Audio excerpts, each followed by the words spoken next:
ఆంధ్రప్రదేశ్ రాష్ట్ర ప్రభుత్వం ఎన్టీఆర్ జయంతి వేడుకలు అధికారికంగా చేయవలెనని ప్రకటించిన సందర్భంగా నేడు మున్సిపల్ కార్యాలయం నందు జరిగిన ఎన్టీఆర్ జయంతి వేడుకల్లో పాల్గొన్న municipal chairperson DE Ramesh Kumar మరియు మున్సిపల్ కమిషనర్ సంగం శ్రీనివాసులు. ఈ సందర్భంగా వారు మాట్లాడుతూ ప్రపంచంలో తెలుగువారు ఎక్కడున్నా తెలుగువారికి ఆరాధ్య దైవంగా ఎన్టీఆర్ చేసిన సేవలు ఎప్పటికీ మరవమని, ఎన్నో సంక్షేమ పథకాలను ప్రవేశపెట్టి అమలు చేసినారని, రాష్ట్ర దేశ రాజకీయాల్లో ఆయన ఎన్నో మార్పులు తీసుకొచ్చారని, తెలుగువారి గుండెల్లో ఎప్పటికీ చిరస్మరణీయులై ఉన్నారని తెలియజేశారు.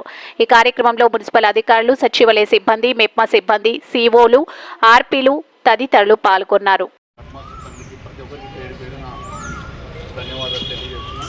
ఈరోజు మన మాజీ ముఖ్యమంత్రి వర్యులు మన స్థానికంగా పనిచేసి ఇక్కడ సారు శాసనసభ్యులుగా ఉన్నారు.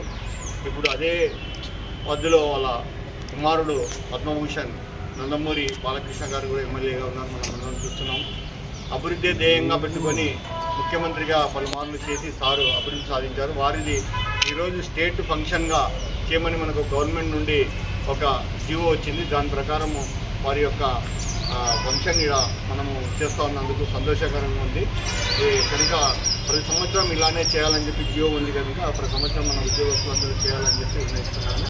పేద ప్రజలే దేవుళ్ళు అంటూ తెలుగుదేశం పార్టీలో విప్లవంగా ప్రజల మధ్యకు వచ్చి రాజకీయాలంటే ప్రజల మధ్య ఉండాలి, ప్రజల సమస్యలు పరిష్కరించాలని ప్రజల వద్దకు పాలన అందించి తెలుగువాడి గుండెల్లో ఎప్పటికీ నిలిచిపోయిన ప్రతిరూపం నందమూరి తారక రామారావు గారు. ఆయన తన సినీ రంగ ప్రవేశంలో అనేక విభిన్నమైన పాత్రలు పోషించి పాత్రలకే జీవం పోసి పాత్రలో లీనమై పరకాయ ప్రవేశం చేసిన గొప్ప నటుడు నందమూరి తారక రామారావు గారు అందరికీ తెలుసు. ప్రపంచవ్యాప్తంగా అభిమానులటువంటి నాయకుడిగా తెలుగువాణి వాడిలోని వేడిని ప్రపంచానికి చాటి చెప్పిన తెలుగు తేజం, తెలుగు జాతి ఉన్నంతకు గర్వంగా తెలుగువారని చెప్పుకునే విధంగా చేసినటువంటి మహనీయుడు మన స్వర్గీయ నందమూరి తారక రామారావు గారు. గతంలో తెలుగువారందరినీ మదరాశీలంటే ఎంతో బాధపడి ఆనాడు తెలుగు జాతి ఈ విధంగా ఉందని చెప్పి ఆ తెలుగు జాతి మేల్కొల్లాలనే తెలుగుదేశం పార్టీని స్థాపించి తెలుగు వెలుగుని ప్రపంచానికి చాటినటువంటి గొప్ప వ్యక్తి నందమూరి తారక రామారావు గారు.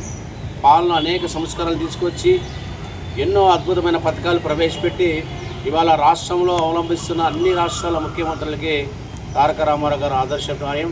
కేంద్ర రాష్ట్ర రాజకీయాల్లో విప్లవాత్మకమైనటువంటి మార్పులు తీసుకొచ్చి కీలకమైన భాగస్వామ్యం చేసి తెలుగు ప్రేక్షకుల హృదయాల్లో ఉండి తిరిగి రాని లోకాలకి తరలి వెళ్ళిన తారక రామునికి ఘన నివాళులు అర్పిస్తూ ఈరోజు రాష్ట్ర ప్రభుత్వం తీసుకున్న నిర్ణయాన్ని అధికారికంగా అన్నగారి జన్మదినాన్ని జరుపుకోవాలని సందర్భంగా ఈరోజు మన మున్సిపల్ కార్యాలయంలో మన అందరి ప్రియతమ శాసనసభ్యులు శ్రీ నందమూరి బాలకృష్ణ గారి నటన రాజకీయ వారసుడు మన బాలయ్య బాబు గారి ఆదేశాలతోటి ఇవాళ హిందూపూర్ మున్సిపల్ కార్యాలయంలో చల్లని సాయంకాలం పూట వేళ ఈరోజు అన్నగారికి జన్మదినంగా మనం నివాళులు అర్పిస్తూ మరి ఆయన ఆశించిన ఆశయాలు పేదవాడికి పట్టడన్నం కూడు నినాదంతో ముందుకెళ్ళాలి, పేద ప్రజలకే సంక్షేమ పథకాలు అందివ్వాలి, ప్రజల పాలిట ప్రభుత్వం నడవాలి అనే ఆశయాలు మనం ముందుకు తీసుకెళ్ళాలని మనస్ఫూర్తిగా ఆశిస్తూ కోరుకుంటూ జోహార్ అన్న నందమూరి తారక రామారావు గారు. జోహార్ నందమూరి తారక రామారావు.